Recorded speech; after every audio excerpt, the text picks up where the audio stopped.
આવી ગયો? હા, ક્યારે આવ્યો? 6 વાગે. જયમો? હા, જમી લીધું હો. શું જયમો ભાઈવું? હા હા ભાઈ, મને રોજ પૂછે છે આવીને, તું આવી ગયો, જમી લીધું ભાઈ? એ રોજ એક ને એક વાત હવે હું કરવાની હોય. તમને મિસ કરે છે એટલે. મેં શું કરે, એક ઘરમાં જ રહીએ છીએ. એક ઘરમાં રહી છે, સાથે નહીં ને. હા, મમ્મી મને ઘણી વાર કહેતા કે તમે નાના હતા ને તો તમે એને બહુ હેરાન કરતા, બહુ બદમાશી કરતા.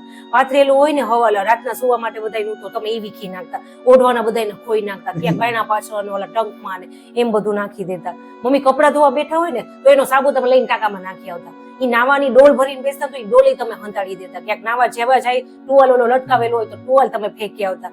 કેટલી રીતે તમે, અને મમ્મીને પેટ પકડીને તમે એને હસાવતા. અને જ્યારે મમ્મી બેઠા હોય ને તો તમે વાંકા ચોકા મોઢા કરી અને તમે એને હસાવતા. શાક લેવા જાય તો તમે એને ઠેલી ખેંચીને ભાગી જતા. અને હુતા હુતા અડધી રાતે તમે ઉઠી અને એને કહેતા મમ્મી મને ગોળ પાપડી કરી દે ને, તો તમને અડધી રાતે એ તમને ગોળ પાપડી કરવા ફટ દઈને ઉભા થઈને કરી દેતા. એ કોઈ દિવસ ઓલું નથી કર્યું એમાં મમ્મી. આ બધું મમ્મી મિસ કરે છે. ના ના એવું નથી, પણ હવે સંજોગ ફરી ગયા છે ત્યારે. હા, સંજોગ તો ફરી જ ગયા છે ને. ત્યારે ઈ જેટલી ઉંમરના હતા ને, તમે અત્યારે ઈ ઉંમરના છો.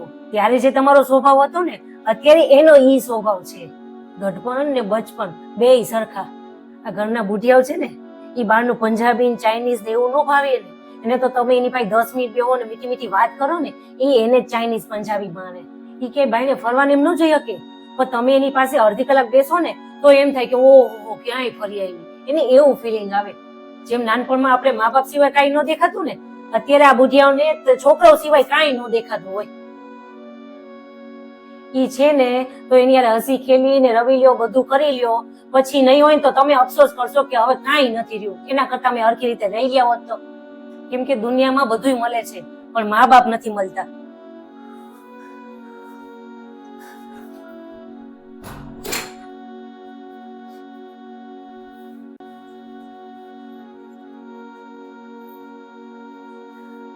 આજે જમવામાં મજા નહીં. કેમ? ખબર નહીં. ઓલી ગોળ પાપડી કરી દઈશ પાછી પેલા. હા હા હાલ બનાવી દઉં, સુંદર એકદમ સરસ બનાવી દઉં.